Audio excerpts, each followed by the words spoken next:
В эфире программа «Актуальное интервью», в студии Дарья Короленкова. Здравствуйте. Единый государственный экзамен, приемная кампания, вузы и колледжи, организация летнего детского отдыха, старт третьих международных интеллектуальных игр и совместное заседание Президиума Российской академии наук и правительства республики. Арктика, территория новых стратегических инновационных решений, итоги, рубежи, вызовы. Темы разговора на сегодня. Наш гость в студии Анатолий Семенов, заместитель председателя правительства республики Саха-Якутия. Анатолий Аскалонович, здравствуйте. Здравствуйте. Ну вот в правительстве вы курируете одно из самых интересных и сложных направлений, это вот образование. ЕГЭ остается вот ключевым этапом итоговой аттестации для выпускников, да, 11 классов. Вот как у них успехи сейчас? Да, действительно, сейчас очень жаркая и волнительная пора для наших выпускников и их родителей. Я хочу сказать, что глава республики в своем указе номер 177 о развитии образования республики поставил задачу не только улучшать инфраструктуру, да, но и повышать качество образования. Ну, одним из главных индикаторов это, конечно, наш государственная итоговая аттестация под названием «Единый государственный экзамен». В прошлом году по итогам 2025 года республика по итогам качества проведения сдачи экзаменов с 68-го места в стране поднялась на 21-е. Мы действительно растем и в качестве, и в количестве. То есть есть разные показатели. Ну, допустим, прохождение самого низкого порога единого государственного экзамена. Мы там растем, больше детей проходит нижний порог, и все меньше процент остается, кто не проходит этот порог. Также мы растем по предметам, естественно, научных специальностей. Это глава тоже поставила задачу, это физика, химия, математика, биология. То есть мы по многим предметам качество у нас растет. Вот. Ну и в целом вот, по физике мы смотрели, как у нас поднимается средний балл. Да, и мы видим, что и по математике основному предмету растет. И в этом году мы еще не все экзамены сдали, но у нас уже 24 100-бальника.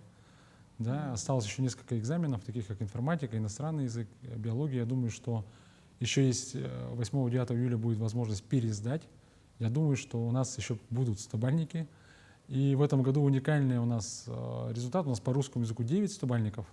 Но есть 100-бальники по якутскому языку. И впервые за всю историю Якутии 100-бальница по ивенкийскому языку. Вот. Поэтому мы растем, скажем так, и качественно. И самое главное, что мы растем по, как я сказал, по естественно-научным специальностям. Это говорит о том, что, ну, то есть, если физику, математику дети меньше будут убирать и не будут ее сдавать, у нас не будет инженеров. Будет биологию, химию мало сдавать, будет мало медиков, да, если по-простому сказать. Поэтому мы понимаем, что это направление очень востребовано, да, и мы очень радуемся, что дети все больше выбирают эти экзамены. Ну и хотел бы выразить благодарность нашим педагогам, которые готовят наших детей. Ну и надеемся, дальше будут расти. В республике, да, все выпускники, как мы знаем, получившие 100 баллов по ЕГЭ, получают вот единовременную выплату в размере 100 тысяч рублей. Вот действует сейчас эта мера поддержки, расскажите. Ну да, указом главы республики Арсений Сергеевич 17 августа 2022 года принята была такая мера к столетию республики. И также решением главы эта мера продлена на пока неограниченный срок. То есть эта мера действует и в этом году, мы очень надеемся, что и в следующем году. И это очень хороший стимул для ребят. Я знаю многих ребят, которые даже сдали на 97 баллов. У нас, кстати, очень много, мы все время считаем 100-бальников, но у нас растет количество тех, кто сдал больше 90 баллов. На самом деле это тоже очень качественный показатель, там 97, 98, 99 баллов. И вот я знаю ребят, которые, получив 97 баллов, пересдают на 100 баллов. Да? Вот. И 100 тысяч — это хороший стимул ребятам, поступившим в вузы на первое время, да, чтобы освоиться, начать свое обучение в центровузах или в республике. Ну и, конечно, оценка труда их и педагога. И они все в июле традиционно встретятся с главой, и глава лично будет вручать этот грант. Анатолий Аскалонович, ну вот как раз о вузах, да, и колледжах в Якутии началась как раз-таки приемная кампания. Вот расскажите, вот сколько предусмотрено в этом году бюджетных мест, да, и какие есть, может быть, нововведения в республике? Ну, у нас почти, я округлю, там 6900 с лишним мест в среднеспециальные учебные заведения, ну почти 7 тысяч мест бюджетных и около 5 тысяч мест в наши вузы. Да, получается, это самый огромный, большой флагманский вуз Северо-Восточный федеральный университет, это 4 тысячи мест. Дальше идет АГАТУ АГУИКИ. А я напомню, что АГУИКИ теперь стал университетом креативных индустрий, очень тоже пользуется популярностью. Да. Сегодня, кстати, пользуясь случаем, хочу Светлану Семеновну Игнатьеву, ректора АГУИКИ, поздравить с днем рождения. Вот. Это наш такой тоже, скажем так, один из развивающихся вузов, потому что креативные индустрии, как мы знаем, сейчас очень популярны среди молодежи. Но есть у нас ЧИФКИС, есть Институт водного транспорта. В целом, я считаю, что вузы у нас востребованы, но хотел бы сказать удивительную цифру. Все больше и больше среди наших детей пользуются популярностью среднеспециальные учебные заведения, потому что, для примера, в 2024 году было 27 тысяч заявлений в СУЗы, а в прошлом году 44 тысячи заявлений от 29 тысяч абитуриентов. То есть это говорит о высоком спросе в среднеспециальные учебные заведения. Поэтому мы улучшаем инфраструктуру СУЗов. Мы, благодаря нашему проекту, участвуем в создании в таком проекте «Профессионалитет». Это ремонт колледжей за федеральные средства и покупка уникального оборудования. Так вот, мы в этом году выиграли, у нас 7 колледжей выиграл профессионалитет. Впервые в истории, мы вторые в стране вообще по количеству выигранных профессионалитетов. Это топливно-энергетический комплекс, информационные технологии. Есть даже колледж, который занимается у нас сервисом, строительный колледж, и привлекли почти 1 миллиард рублей. То есть, да, это все деньги индустриальных партнеров, республики, федерального центра, они улучшат инфраструктуру и будет поднимать качество образования, потому что благодаря вовлечению индустриальных партнеров, ну, допустим, Южно-Якутский индустриальный колледж работает с компанией «Калмар». Сами сотрудники «Калмар» преподают там, и, конечно, оборудование такое качество, что ребята после СУЗа идут сразу работать бесшовно. Главное, чтобы интерес был у студентов, да, будущих. Вот помимо экзаменов у нас еще и лето, в самом разгаре. Вот как сейчас вообще проводят каникулы школьники, какой вот организован детский отдых? Да, ну вот на прошлой неделе началась первая смена. Мы знаем, что у нас 3 смены. 416 детских лагерей летних у нас работает. Всего с охватом около 40 тысяч детей. Но с дневным пребыванием, вот это школы наши, охват 59 тысяч детей. И я хочу сказать, что все записи ведутся через электронно, через госуслуги. Мы благодаря федеральной поддержке улучшаем качество. За много лет, кстати, лагеря не ремонтировались, надо честно признаться. Да. И вот последние 2 года мы улучшаем инфраструктуру лагерей. То есть мы строим быстровозводимые такие конструкции благодаря поддержке федерального центра. Уже построены новые корпуса в лагере «Спутник». В этом году запустим новые корпуса в лагере «Энергетик». В прошлом году в Мегино-Кангаласском этот лагерь «Ильге».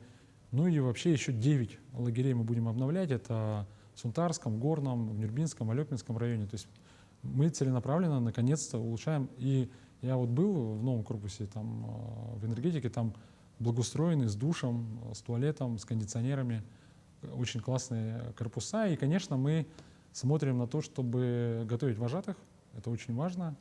Ну и, конечно, выезд детей на море. Да, у нас выезжают дети в Артек, выезжают в Алые паруса, в Приморский край. И хочется сказать, что там есть дети участников специальной военной операции. Мы специально квотируем. Где-то 110 детей поедет на море, около 300 детей приедет в Сосновый Бор. То есть мы этому тоже уделяем внимание. И поверьте, ни один ребенок не останется без внимания в летнее время. Ну да, действительно, в Артек поехать. Анатолий Аскалонович, да, давайте поговорим немножко о 3-х международных интеллектуальных играх, да, которые они стартуют в скором времени. Вот, в этом году игры объединяют более 370 школьников, 13 стран, 17 субъектов России, да, где и как вообще можно поболеть, да, за наших ребят. Как мы их называем? Тихие игры. Ну да, то есть на самом деле это же есть игры «Дети Азии», где можно посмотреть там баскетбол, художественную гимнастику. Тут ребята соревнуются в физике, химии, в математике, да, в других направлениях. Вообще международные интеллектуальные игры проводят в 3-й раз. Первый раз они были в 2018 году, второй раз были в 2022. И вот каждые 4 года мы проводим такие интеллектуальные игры. Очень хорошая инициатива. Она говорит о дружбе среди детей. Как вы правильно сказали, 13 стран. Это и Узбекистан, Китай, Пакистан, Монголия, Индия. Да, и дети с разных стран будут общаться, развивать науку, думать о совместном будущем. Мне кажется, это самый главный посыл игр, что у детей нет границ. Да, и дети должны совместно думать о будущем, да, через призму науки. Там несколько составляющих. Первое — это наша традиционная, уже больше 30-летняя стаж имеет это Олимпиада Туймада.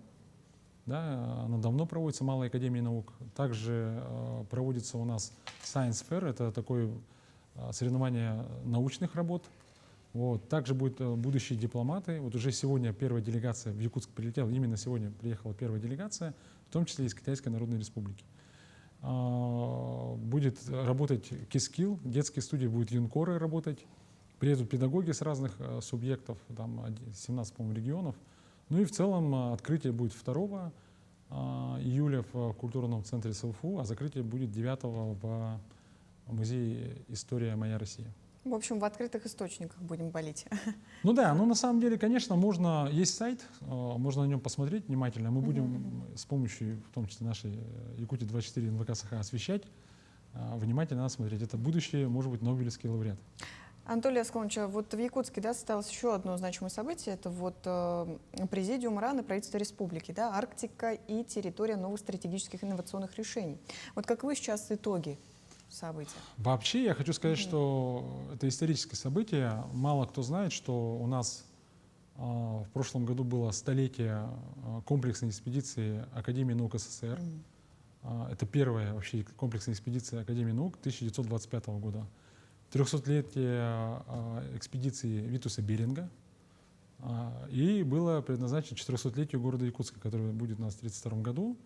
И, конечно, мы видим развитие арктического пути, да, северно-морского пути, широкого морского хода, развитие вообще северо-востока страны, освоение этой огромной территории, работа с вечной мерзлотой, да, она же тоже, как выяснилось, не вечная, да, она всегда изменяющаяся. Изменение климата, как в этих условиях проживать, как строить дома, как строить линейные объекты, как заниматься геологоразведкой, какая минерально-сырьевая база есть там, да, у нас, за счет чего, за счет каких технологий республика будет развиваться. Конечно, на это все должна ответить наука.